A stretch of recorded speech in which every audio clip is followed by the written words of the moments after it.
তো আপনারা মিস্টার ভিস্টের ভিডিওটা দেখার আগে আমার কিছু কথা শুনেন। তো আমি চ্যানেলটা নতুন খুলছি, আর এটাতে মিস্টার ভিস্টের মানে জিমি বাংলা আমার চ্যানেলের নাম। তো সম্পূর্ণ ভিডিও দেখবেন, আর এটাতে আমি মিস্টার ভিস্টের ভিডিওগুলোই ছাড়বো। তো এটাতে চ্যালেঞ্জিং ভিডিও আর কি, এটাতে বিভিন্ন ধরনের চ্যালেঞ্জ নিয়ে, যেমন 100 দিন যদি এই প্লেনটার ভিতরে থাকতে পারে তাহলে এই প্লেনটা তাকে দিয়ে দেওয়া হবে। এখন সে কি পারবে থাকতে নাকি পারবে না, এর জন্য সম্পূর্ণ ভিডিওটা দেখবেন। আমি কিনেছি এই লাক্সারিয়াস প্রাইভেট জেটটা, আর এই পাইলট যদি এর ভেতরে 100 দিন আটকে থাকতে পারে এটা ওরও হয়ে যাবে। কি? মজা করছি না, আমি এই প্রাইভেট জেটটায় $2.5 মিলিয়ন খরচা করেছি, আর একবার ভেতরে ঢুকলে 100 দিন কিন্তু শুরু হয়ে গেল। Oh my God! আর এখন এই 100 দিনের চ্যালেঞ্জের প্রথম ঘন্টা শুরু হয়েছে। শুরু যখন করতেই হবে, চলো আমরা শুরু করে ফেলি। চলো একবার ঘুরে আসি। চলো আমরা দেখি ও আসল পাইলট কিনা। কি বলছো? যদি আরমান্দ এই প্লেনের ভিতরে 100 দিন কাটাতে পারে তাহলে ও এই প্লেনটা জিতে নেবে আর পৃথিবীর যে কোনো প্রান্তে চলে যেতে পারবে। দেখা যাক। 100 দিন এটার মধ্যে নো প্রবলেম। এটা স্মুথ রাইড ছিল, দারুণ দেখতে লাগছে।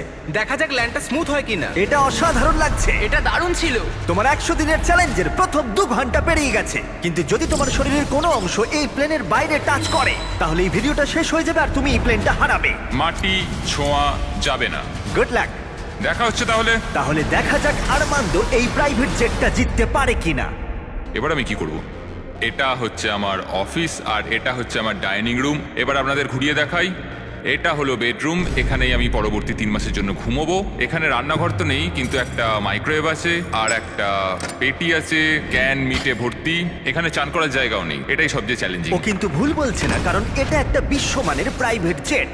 এটা কিন্তু বসবাসের জন্য তৈরি হয়নি, তাই আগামী 100 দিনের জন্য এই চ্যালেঞ্জটা আরো কঠিন হবে। দেয়ালগুলো ভেঙে আসছে। এইভাবেই কি বন্দিরা থাকে? আমার মনে হয় দৃষ্টিভ্রম হচ্ছে। সূর্য দেখতে পেলে একটু খুশি হতাম। আমি আমার ফ্যামিলিকে মিস করছি। আমরা আকাশ থেকে নিচে নামছি। আমি আর থাকতে পারছি না। আজকে প্রথম রাত, আমার বিছানা এখানে নেই, তাই আমি এই চেয়ারটাকে ব্যবহার করব। Good night. এটা এখন থেকে আমার নিজের একটা প্রাইভেট জেট। আজকে দ্বিতীয় দিন। আপনাদের হয়তো মনে হচ্ছে আমি খুব আরামে আছি, কিন্তু সত্যি কথা বলতে আমার খুব একটা আরাম হচ্ছে না। আজকে দ্বিতীয় দিন, আর এটা আমাদের পার্সোনাল ইউজের জন্য ব্যবহার করার থেকে আর ভালো কি হতে পারে। চলো।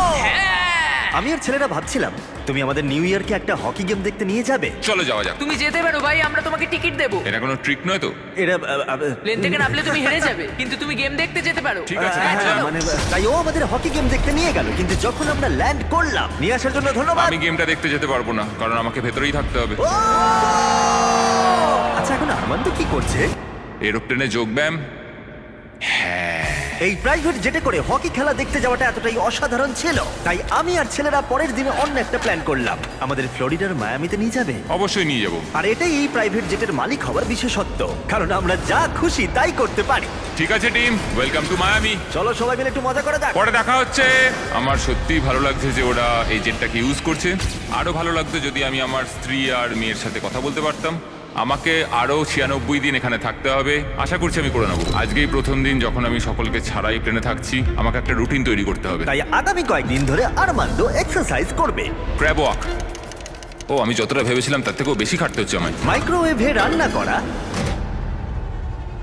সকালের জন্য মিক্সড ভেজিটেবলস। স্নান না করে পরিষ্কার থাকা। নিজেকে পরিষ্কার রাখার একটাই রাস্তা আছে, এই ডুড ওয়াইপ গুলো ভালো করে পরিষ্কার করে নিতে হবে নিজেকে। আর ঘুমানোর জন্য একটা জায়গা খুঁজে বার করা। আমার বিছানার অবস্থা খুবই বাজে। সোফাটায় শুলে খুবই ঘাড়ে লাগছে। এটাই প্লেনের একমাত্র জায়গা যেখানে আমি লম্বা হয়ে শুতে পারি। কিন্তু এত কিছু করার পরেও আরমান্দ স্বস্তি পেল না। আমার চুপচাপ বসে থাকতে ভালো লাগছে না। আমার প্লেনটা ওড়াতে ইচ্ছা করছে। আর তাই পরের দিন সকালে ও ঠিক এটাই করলো। আমি কখনো এইভাবে একটা জেটের চাবি পাইনি। যেখানে খুশি যাব। আমি নায়াগ্রা ফলস যাব। আমি ওপর থেকে নিচে সকলকে দেখব। এটা দারুণ। আমি এরকম সিনারিও আগে কখনো দেখিনি। আমরা নায়াগ্রা ফলসের 4000 ফিট ওপরে রয়েছি। কোনো জেট প্লেন এত উঁচুতে আসেনি। এই প্লেন চালাতে 2জন পাইলটের দরকার হয়, আর আমার সাথে একজন দারুণ ক্যাপ্টেন রয়েছেন। সব থেকে ভালো সত্যি সব থেকে ভালো। হ্যাঁ, আরমান্দ না পারলেও ওর কো পাইলট কিন্তু প্লেন থেকে নামতে পারতো। আমার পৃথিবীটা এখন এখানেই শেষ হচ্ছে। আর যদিও সে প্লেন থেকে নামতে পারছিল না, তাই 10ম দিনে আমি একটা লুপ হোল তৈরি করলাম এটা চেঞ্জ করতে। ও! জিমি! আমি চিৎকার করলাম, তুমি ভয় পেলে না? না। গত 10 দিন কেমন কাটলো বলো? জিমি, এখানে শাওয়ার নেই, বিছানা নেই, এখানে কোনো রান্নাঘর নেই, তাও চালিয়ে নিচ্ছি। হ্যাঁ, আমি ভাবছিলাম ও এই কথাটাই বলবে, তাই ওর জন্য একটা সলিউশন আনলাম আমি। প্রত্যেক 10 দিন অন্তর আমি একটা করে অফার দেব এই প্রাইভেট তো বন্ধুরা, তোমরা কিন্তু এখন আমার চ্যানেলটা সাবস্ক্রাইবও করো নাই, ভিডিওটাতে লাইকও দাও নাই, আর একটা কমেন্টও করো নাই। তো তাড়াতাড়ি মনে থাকতে থাকতেই ভিডিওটা লাইক করো আর চ্যানেলটা সাবস্ক্রাইব করবা। ওকে, ধন্যবাদ। জেটে যদিও এই অফার নেওয়াটা তোমার ইচ্ছার উপর, তুমি এই দুটো কোঅর্ডিনেটস এর ভেতরে চুজ করতে পারো, যেটা তোমাকে $50,000 সহ রানওয়েতে নিয়ে যাবে, অথবা আলফা জিনিসগুলো নিয়ে এসো। আমি তোমার প্রাইভেট জেটে একটা শাওয়ার লাগিয়ে দিচ্ছি, কিন্তু ডিসিশন নেবার আগে আমি তোমাকে বলবো শাওয়ারটা একবার দেখে এসো। আর যেহেতু এটা তোমার জেটের একটা এক্সটেনশন, তুমি এর ভেতরে ঢুকলে এলিমিনেট হবে না, গিয়ে দেখে এসো। এটা তো সত্যি একটা শাওয়ার। তোমার দরকার না থাকলেও এখানে শ্যাম্পু রাখা আছে। হ্যাঁ, এটা শুধুমাত্র একটা শাওয়ারই নয়, এটা একটা বড় জায়গা, এখানে আমি দাঁড়াতে পারবো। এটা দারুণ। এবার সিদ্ধান্ত নেবার সময়, 90 দিনের জন্য শাওয়ার নাকি $50,000 ক্যাশ, কোনটা তুমি চাও? 90 দিনের জন্য শাওয়ারটা ভালো, কিন্তু আমি ক্যাশটা নেব। ও কি, ও মাই গড, আমি উঠতে চাই, প্লেনটা উঠতে চাই। চলো নিয়ে নি। আমার বিশ্বাস হচ্ছে না ও শাওয়ারকে না বললো। $50,000 এনজয় করো। অবশ্যই করব। আর এখন আমি এই স্পেসিফিক পাইলট সম্পর্কে ভাবছি যে ওর জন্য শ্যাম্পুর অফারটা একেবারেই ভালো ছিল না। এই কোঅর্ডিনেটটা অবধি পৌঁছতে পারলে আমি $50,000 ক্যাশ পাবো। তার মানে এই $2.5 লাখ জেটটা ছাড়াও আরমান্দো এই চ্যানেলের সব থেকে বড় পুরস্কারের বিজেতা হতেই পারে। $50,000 চান না করার জন্য আর কিছু চাই না। আমার আজকে রাতে সবচেয়ে বড় প্রবলেম হলো আমি এই $50,000টা কোথায় রাখবো। তো এটা আমার পরিবারের খুবই কাজে লাগবে। আমি এবার ঘুমোতে পারবো, সারা রাত টাকার সুন্দর গন্ধ শুকবো। এই চ্যালেঞ্জে আমার সবচেয়ে অদ্ভুত কাজ হলো আমি কি করে এতগুলো টাকাকে অল্প টাকায় পরিবর্তন করে এই প্লেনটার ভেতর সাজিয়ে রাখবো। আমার নিজেকে এখন কোটিপতি মনে হচ্ছে। আমি এবার টাকার উপর ঘুমাবো। $50,000 হয়তো ওকে ঘুমোতে সাহায্য করেছিল, কিন্তু আরমান্দোর মাথায় নতুন একটা চিন্তা এলো। আমি যদি ওই জেটের চাবিটা পাই, আমি সেটাকে নিয়ে ঠিক কি করব?